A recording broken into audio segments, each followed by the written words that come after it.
Hello students,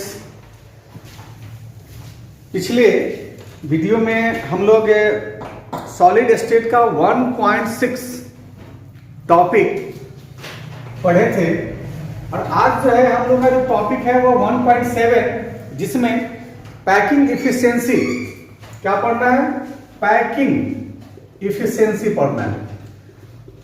but packing efficiency पढ़ने से पहले आपको यूनिट सेल के एज लेंथ, नियरेस्ट एटम के बीच के डिस्टेंस और एटम की रेडियस के बीच का रिलेशन आपको देखना होगा। अगर ये चीज आप देख लेते हैं तो पैकिंग इफिशिएंसी आपका एकदम पूरी तरह से जो है वो क्लियर हो जाएगा।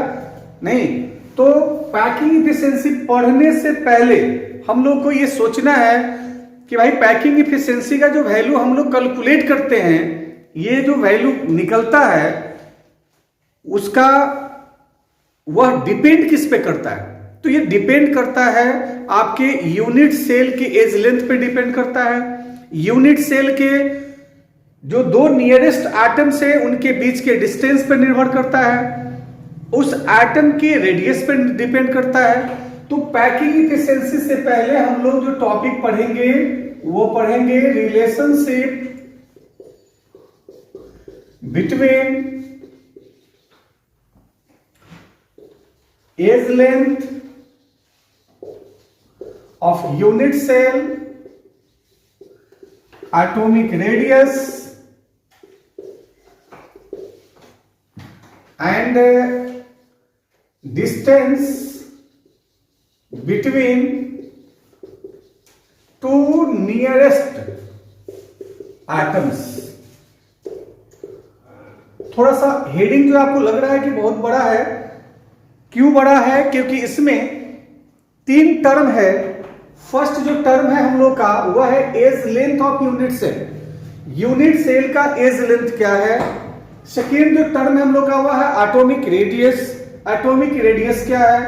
थर्ड जो टर्म है वह है distance between two nearest atoms. आप जब क्लोज पैक्ड स्ट्रक्चर पढ़े हैं, क्लोज पैकिंग जब आप पढ़े हैं तो उसमें देखे हैं कि दो एटम एक दूसरे से क्लोजली पैक्ड होगा, उनके बीच का जो डिस्टेंस है वो क्या है, वो क्लोजली पैक्ड है। तो उस एटम का रेडियस हम लोग निकाल सकते हैं।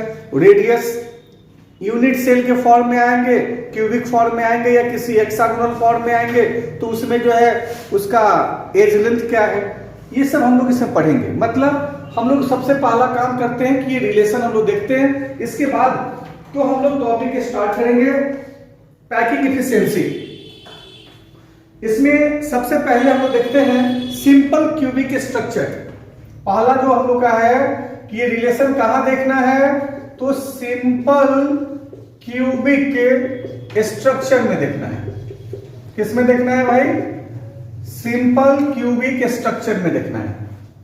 मतलब क्या हुआ कि हमको जो रिलेशन देखना है edge length, atomic radius, distance between two nearest atoms, यानी ये 3 टर्म के बीच का जो रिलेशन हमको देखना है वो सबसे पहले हमको देखेंगे किसमें? सिंपल क्यूबिक स्ट्रक्चर में देखेंगे। किसमें देखेंगे? सिंपल क्यूबिक स्ट्रक्चर में देखेंगे। अब इसके लिए आप क्या करेंगे कि एक क्यूब बनाएंगे।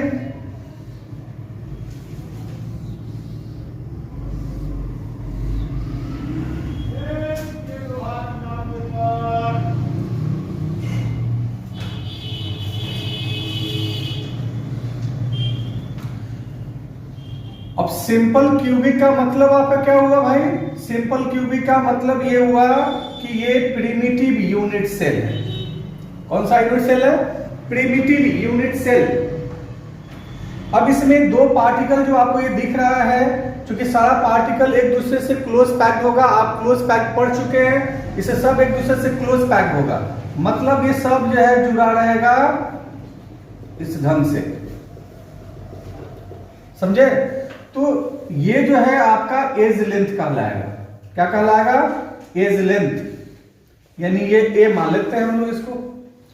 अब ये जो एटम मतलब 2 पार्टिकल है, आप इसको ऐसे रिप्रेजेंट कर दीजिए।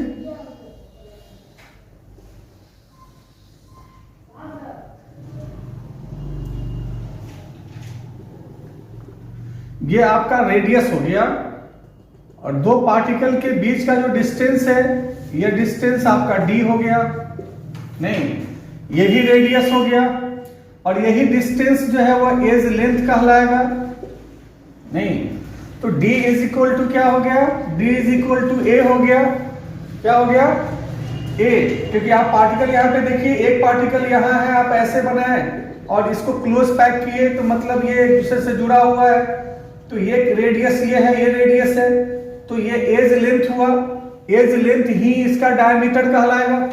d डिस्टेंस आप कह सकते हैं, इसको डायमीटर भी बोल सकते हैं, तो ये डायमीटर हो गया, जिसको हम लोग अभी यहाँ पे डिस्टेंस बोल रहे हैं। क्या बोल रहे हैं, डिस्टेंस बोल रहे हैं। तो डिस्टेंस को रिप्रेजेंट हम लोग d से कर दिए, एज लेंथ को a से कर दिए। ये d क्या है, तो ये डिस्टेंस है, ये क्या है डिस्टेंस, a क्या है तो ये एज लेंथ है, क्या है ये एज लेंथ है, और r जो है आप जानते हैं ये रेडियस है, मतलब एटॉमिक रेडियस है आपका। तो अब आप यहां पे ध्यान दीजिए कि ये दो पार्टिकल, चूंकि सिंपल क्यूब है और सिंपल क्यूब में दो पार्टिकल जो है, ये दोनों पार्टिकल एक दूसरे से क्लोज पैक्ड होगा। क्लोज पैक्ड को हम लोग यहां से दो पार्टिकल निकाल के यहां पे दिखला दिया आपको। अब ये दो पार्टिकल एक दूसरे से क्लोज पैक्ड है, तो ये जो हो गया ये फर्स्ट एटम का रेडियस हो गया, ये जो है आपका सेकेंड एटम का रेडियस हो गया। आप इस दोनों को ऐड करेंगे तो इसका डायमीटर निकलेगा, जिसे आप लोग डिस्टेंस बोल रहे हैं, नहीं तो ये डिस्टेंस भी हो गया कि दो नियरेस्ट एटम के बीच का डिस्टेंस क्या है, और इसी को हम लोग एज लेंथ भी बोलते हैं। मतलब ये कि जो आपका d है बराबर a बराबर हम लोग 2r लिख सकते हैं। क्या लिख सकते हैं, 2r लिख सकते हैं, यानी अब इस पे ध्यान देंगे कि जो 2r आप लिखे हैं, ये सिर्फ सिंपल क्यूबिक के लिए है भाई। आप बीसीसी, एफसीसी, ईसीसी बनाएंगे सब के लिए अलग अलग कंसेप्ट है। तो जो आप d equal to a equal to 2r लिखे, तो यहां से आप r निकाल सकते हैं, r equal to a by 2 होगा, यानी d बाई 2 होगा। r निकालेंगे a बाई 2 या d बाई 2 हो गया। तो ये जो है आप देखिए रिलेशन r और a के बीच हो गया, r a और d के बीच भी हो गया। मतलब सिंपल क्यूबिक फॉर्म में जो रेडियस होगा, जो एटॉमिक रेडियस होगा, वो एज लेंथ का हाफ होता है, डायमीटर का हाफ होता है। बात आप मैथ्स में पढ़े हैं, जानते हैं कि डायमीटर है ये, और ये डायमीटर का हाफ जो होता है वो रेडियस होता है, तो डायमीटर बाई 2 जो कर देंगे वो रेडियस हो जाएगा। तो ये आपका हो गया सिंपल क्यूबिक फॉर्म में। सेकेंड है आपका BCC.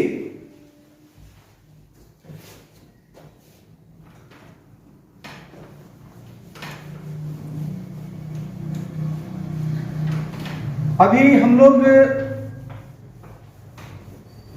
Simple cubic unit cell में डिस्टेंस, रेडियस और एज लेंथ के बीच का डिस्टेंस देखे हैं, रिलेशन देखे हैं। अब जो है हम लोग बीसीसी सेकेंड जो है, ये body centred cubic unit cell में देखेंगे, जिसे आप शॉर्टकट में बोलते हैं क्या चीज भाई, बीसीसी। नहीं, अब बीसीसी आपको पढ़ाया है, आप पिछले वीडियो में देखिए कि बीसीसी में क्या मैंने बताया कि पार्टिकल्स जो होगा वो कॉर्नर के अलावे पूरे यूनिट सेल, पूरे बॉडी के सेंटर में होता है। यानी पूरे बॉडी के सेंटर में एक पार्टिकल और कॉर्नर पे पार्टिकल, यानी इसमें 2 एटम्स होते हैं। पिछले वीडियो में आप देखिए कि calculation of number of atoms आपको बताए थे, उसमें हम लोग कैलकुलेट करना सीखे हैं, कैसे कैलकुलेट किया जाता है। सिंपल क्यूब में कितना होगा, बॉडी सेंटर में कितना होगा, फेस सेंटर में कितना होगा, इन सेंटर में कितना होगा। तो body centred cubic unit cell, तो सबसे पहला तो आप बॉडी सेंटर्ड क्यूबिक बनाइए। चलिए बनाते हैं इसको।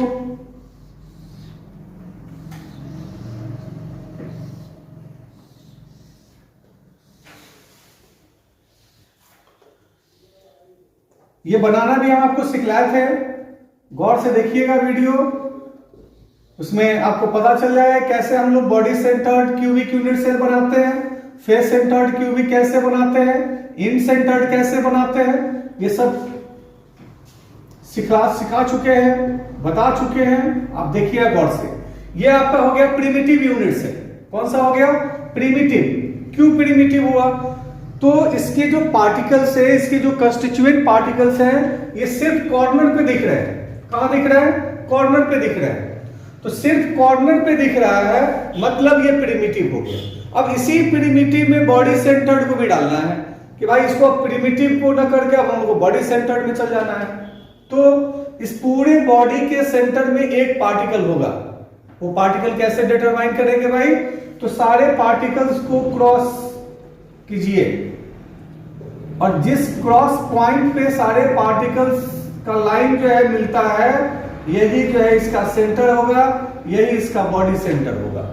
नहीं तो ये हो गया इसका बॉडी सेंटर्ड एटम। यानी इसमें बीसीसी में जो नंबर ऑफ एटम्स है ये कितने हैं भाई? 2 हैं। कितने हैं? 2 हो गए। एक कॉर्नर पे ये निकालना पिछले वीडियो में बताए थे, 8 × 1/8 + 1। तो ये 2 एटम्स हो गए। अब हम लोग को देखना क्या है कि इस body centred cubic unit cell में रेडियस, डिस्टेंस और एज लेंथ के बीच क्या रिलेशन है। नहीं तो अब चूंकि ये बॉडी सेंटर आपको हम दिखला चुके, अब हम लोग थोड़ा सा एंगल वगैरह देखते हैं।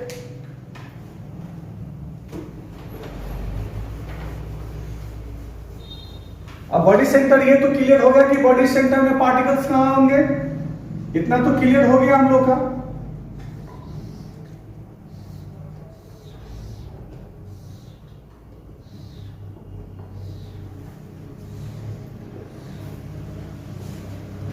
तो पार्टिकल्स कहां पे होगा भाई? बॉडी के सेंटर पे होगा। तो बॉडी का सेंटर यहां ले लेते हैं, नहीं ये ले लेते हैं और इसको हम लोग क्रॉस करा देते हैं। तो आप यहां पे ध्यान दीजिए कि एक ट्रायंगल भी बन रहा है। नहीं अब इसमें ट्रायंगल में 2 ट्रायंगल हम लोग ले लेते हैं। अब एक ट्रायंगल इसको ए मानिए, बी मानिए, सी मानिए, डी मानिए, पार्टिकल्स आपका यही है, बॉडी सेंटर यही पे है। क्लियर? तो यहां पे ट्रायंगल बना, एक ये ट्रायंगल आपका बन गया। नहीं अब इसी ट्रायंगल में ये आपका हाइपो दिख रहा है, ये डॉट लाइन जो है वो हाइपो है। तो फ्रॉम ट्रायंगल एबीसी, अगर आप एबीसी से लेते हैं तो ये एसी स्क्वायर जो होगा वह AB square plus BC square होगा। AB स्क्वायर प्लस, चूंकि ये एज लेंथ है, ये सब क्या है? एज लेंथ है आपका। तो आप इसे भी लिख सकते हैं AC = √AB square plus BC square. अब आपको AB का वैल्यू पता है, चूंकि ये एज लेंथ है तो A है, तो ये √A square plus A square यानी √2A स्क्वायर यानी A√2, यानी आपका ये क्लियर वैल्यू निकल गया AC का A√2।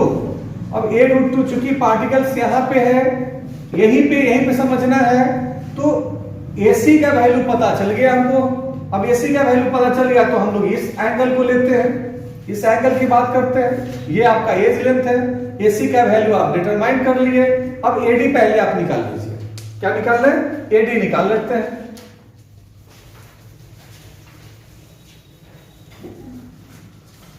तो ट्रायंगल ADC से A, D और C की बात करते हैं, तो आपका जो हाइपो है वो AD है। AD = हो जाएगा AC स्क्वायर और प्लस BC स्क्वायर। तो AD ये जो है आपका हाइपो है, देखेंगे इसको बाद में तोड़ के देखते हैं। ये हो जाएगा AD = AC स्क्वायर और प्लस BC स्क्वायर। तो AC का वैल्यू जो है वो A√2 का स्क्वायर होगा और प्लस ये A का स्क्वायर होगा। यानी आप इसे तोड़ेंगे तो ये हो जाएगा 2A square plus A square, यानी ये हो जाएगा क्लियर आपका 3A स्क्वायर, मतलब A√3 हो गया। इट मीन्स आपका AD का वैल्यू आ गया A√3। कितना आ गया? a√3। मतलब ये जो वैल्यू है यहां से यहां तक का जो आपका AD का जो वैल्यू आप निकाले, ये निकाल लिए a√3। अब आप इसमें देखिए कि डिस्टेंस कैसे आता है।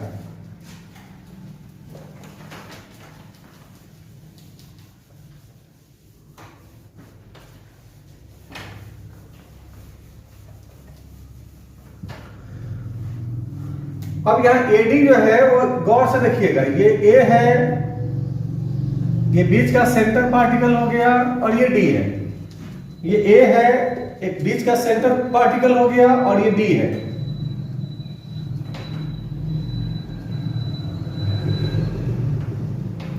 मतलब ये आपका A हो गया, ये आपका D हो गया। तो A और D इस पूरे का वैल्यू हम लोग निकाल चुके हैं। कितना है भाई? a√3 है। नहीं, अब रेडियस कितना है आप इसको ध्यान दे दीजिए। R ना, कितना? 4R हो गया। कितना R हो गया? 4, यानी 4 रेडियस हो गया। लेकिन हम लोग को जो देखना है वो दो नियरेस्ट एटम के बीच का डिस्टेंस देखना है। किसके बीच का डिस्टेंस? दो नियरेस्ट एटम। दो नियरेस्ट कोई भी एटम ले लीजिए। हम बॉडी सेंटर की बात करेंगे, बॉडी सेंटर हम लोग ले लेते हैं। नहीं, तो बॉडी सेंटर ले लेंगे तो R इक्वल टू क्या हो जाएगा? D/2। जानते हैं डायमीटर का हाफ होता है रेडियस। अब ये जो है वैल्यू निकाल चुके हैं हम लोग। कितना? ये डायमीटर है, तो डायमीटर हो जाएगा a√3/2। और चूंकि 4 है, a√3 हो गया आपका। R और R, ये 2R है। नहीं, तो इंटू 1/2 हो जाएगा, यानी a√3/4 हो जाएगा। यानी R इक्वल टू हो गया a√3/4। नहीं,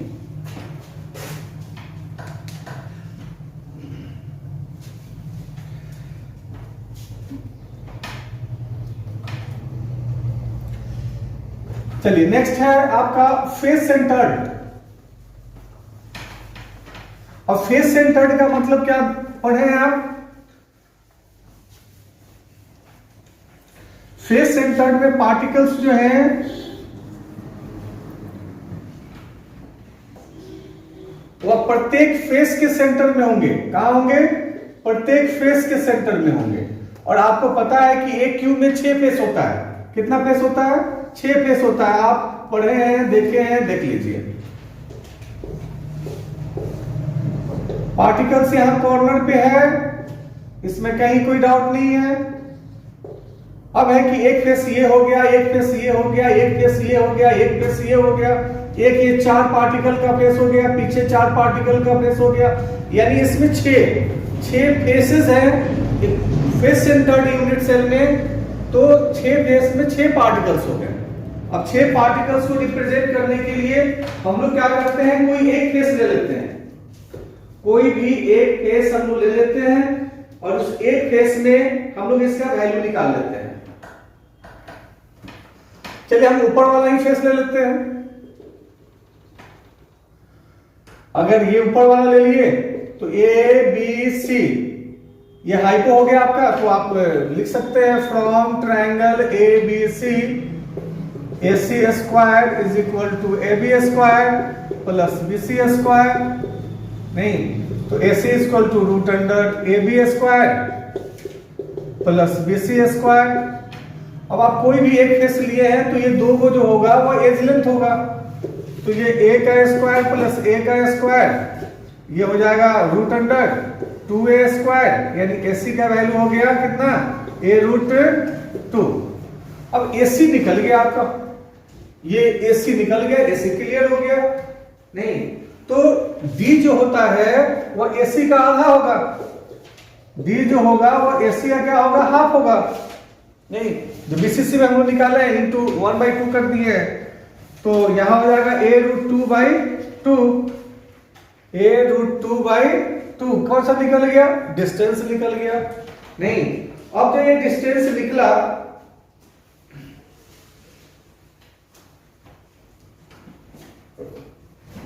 तो आप जानते हैं कि R इक्वल टू होता है D/2। D का वैल्यू पुट कर देते हैं। a√2/2 यानी r = a√2/4 नहीं। अब आप एक काम की तरह करते हैं, √2 से मल्टीप्लाई कर देते हैं तो ये 2 यानी r = हो जाएगा a2√2। यानी आप फेस सेंटर्ड यूनिट सेल में हम लोग r का जो वैल्यू निकाले, रेडियस जो निकाले वो क्या होगा, a2√2 होगा। डिस्टेंस डायमीटर जो होगा या डिस्टेंस आप कह सकते हैं वो a√2/2 होगा।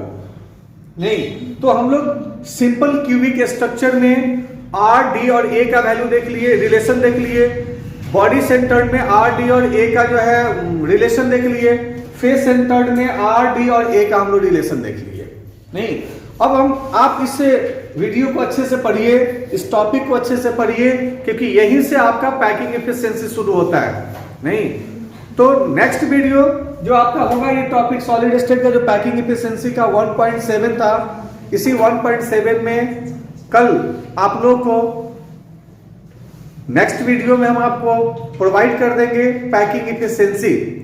बट उससे पहले ये मेरा कंप्लीट होना चाहिए, इसको अच्छे से कंप्लीट कर ले तो पैकिंग एफिशिएंसी हम लोग पढ़ेंगे। Thank you students.